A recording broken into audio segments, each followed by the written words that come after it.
Eu vou mostrar para você aqui a bomba do dia, que são novos depoimentos que complicam ainda mais a vida de Bolsonaro no contexto do inquérito da trama golpista. E esses depoimentos não vêm só de Mauro Cid. Agora nós estamos falando de depoimentos daqueles em quem o gado acredita. Os generais da cúpula do Exército. E não são generais escolhidos por Lula. São generais e almirantes, enfim, cada comandante lá do Exército, da Marinha, da Aeronáutica, escolhidos por Bolsonaro, mas não somente escolhidos por Bolsonaro. São comandantes que já foram colocados no lugar de outros comandantes que não eram golpistas o suficiente para Bolsonaro. Como é o caso do almirante Carlos Batista Júnior, que era um golpista aí nas redes sociais. E o que tem de bom? Eles estão simplesmente jogando a culpa para cima de Bolsonaro. E de certa forma com até razão. Nada de ficar mais escondendo, defendendo, bajulando.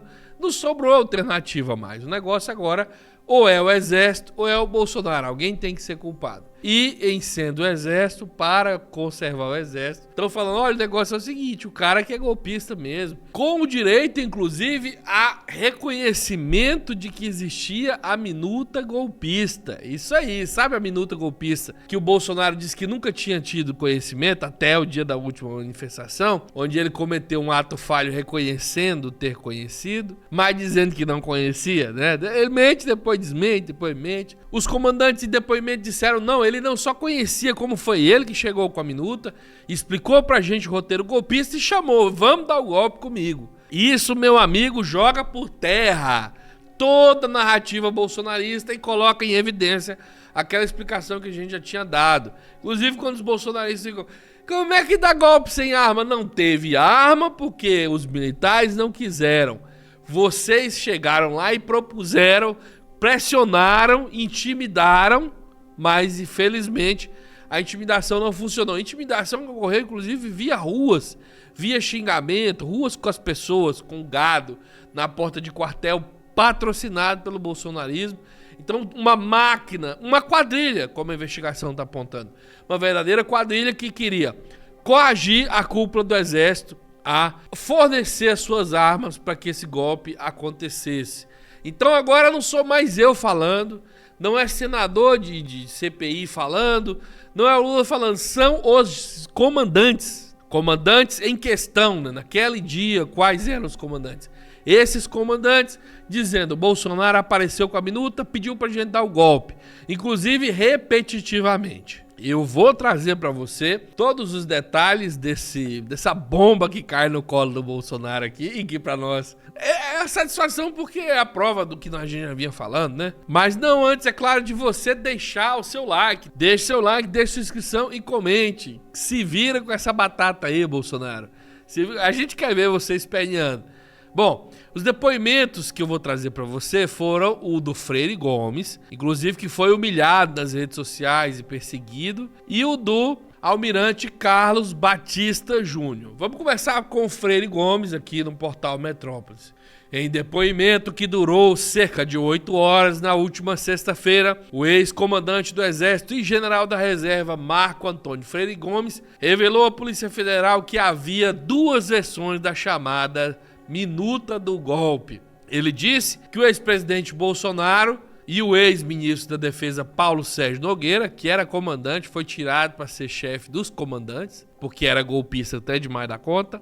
Eles dois teriam apresentado duas versões do documento com o passo a passo da suposta trama golpista. A informação veio por Miriam Leitão aí, tá bombando nas redes sociais. Segundo ela, o depoimento foi consistente e considerado revelador para os investigadores. No vídeo que tem da Miriam Leitão, ela chega a dizer que caiu como uma luva, encaixando todas as informações que a Polícia Federal já tinha. As confissões dos comandantes foram imprescindíveis para a conclusão da investigação. O tenente brigadeiro e ex-comandante da Aeronáutica, Carlos Alberto Batista Júnior, também afirmou que participou das reuniões para tratar da minuta do golpe. A matéria ressalta que ambos os ex-comandantes foram ouvidos na condição de testemunhas, porque eles estavam presentes nas reuniões em que o Bolsonaro propôs o golpismo. Outra matéria registra que o depoimento do general demorou quase 8 horas, mas não era previsto para isso. Foi porque o general começou a falar tudo que era perguntado, então eles resolveram aumentar o número de perguntas. Dizem que o general falou tudo.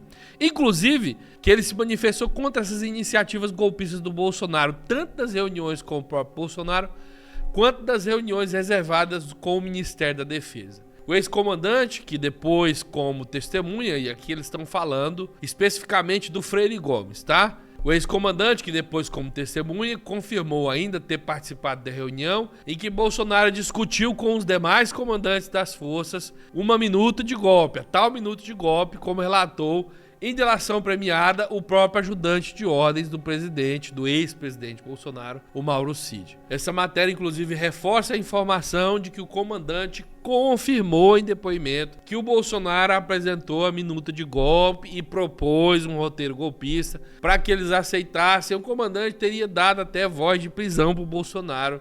E esse comandante teria até ameaçado o Bolsonaro de voz de prisão se ele continuasse insistindo com esse roteiro golpista. Informação vista também no depoimento do Mauro Cid. Outra informação importantíssima trazida por essas publicações é a reafirmação em depoimento do general, pelo menos aqui o do Freire Gomes, de que o relatório produzido pelas Forças Armadas analisando a segurança das urnas eletrônicas não apontava qualquer tipo de fraude e que o Bolsonaro insistiu no boicote a divulgação desse resultado. Tudo isso para que a farsa da fraude nas urnas continuasse rodando nas ruas e chegou até a dizer para o general o seguinte: continue procurando os defeitos, porque a informação de que eu tenho é que eles estão lá. E como comandado, o general continuou procurando os defeitos, mas o corpo técnico já tinha concluído o relatório. É negócio quando você já procurou tudo e sua mãe fica insistindo para você continuar procurando o que você já procurou. No caso das mães, as mães costumam ter mais razão que o Bolsonaro, né? Mas é isso. Então, inclusive, essa faceta do golpismo agora está registrada em depoimento. E as matérias são longas, reprisando o que aconteceu, mas em respeito ao seu tempo, trago só esse resumo com as melhores partes. O que interessa para nós nessa nova remessa de depoimentos é que a interpretação mostra que os generais estão falando assim, ó, entre o exército e o Bolsonaro, o Bolsonaro apareceu lá, propôs pra gente o golpe, a gente negou, como a própria história mostra. E isso revela, e provavelmente vai ser apontado nas investigações, que se tratava de um estratagema complexo, bem organizado, e que várias partes desse plano já estavam avançadas e executadas. E que, inclusive, esse plano já estava executado em várias etapas. Existia um grupo que motivava as pessoas nas redes sociais para simular um clamor popular que ocorreu em parte. Por que em parte? Porque não é todo o povo que queria, uma pequena fração aderiu ao golpismo. As pessoas foram para as portas dos quartéis. Isso era a forma de pressionar os generais. Uma segunda forma de pressionar os comandantes era com o terrorismo, as bombas, os atentados, as mortes no aeroporto que não vieram a acontecer. Esse plano foi frustrado pela polícia. Mas também havia os ataques cibernéticos às redes, aos perfis, feitos de forma a pressionar psicologicamente os comandantes. O próprio Braga Neto era o primeiro a dizer que o comandante que deu voz de prisão pro Bolsonaro, ou que ameaçou a voz de prisão,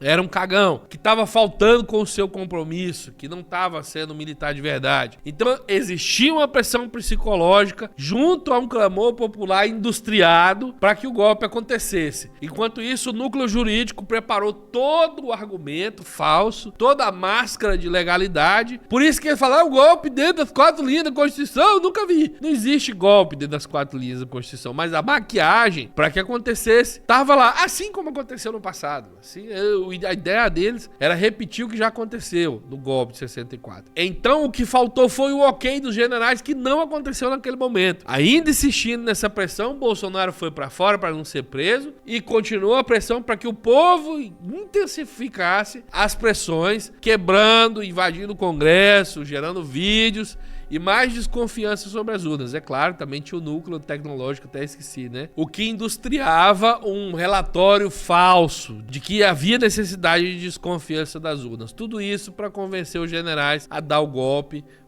que felizmente não aconteceu. E só por isso a gente tá aqui julgando, né? Se tivesse acontecido o golpe, que estaria acontecendo agora, eles estariam aqui falando e a gente estaria fora do país. Não esqueça de se inscrever, deixar o seu comentário, deixar o seu like, compartilhar o vídeo vídeo, tudo isso ajuda a que novos golpes não aconteçam e que as pessoas saibam o trabalho que a gente faz aqui nas redes e tenham informação de qualidade. A gente volta, um abraço, fui!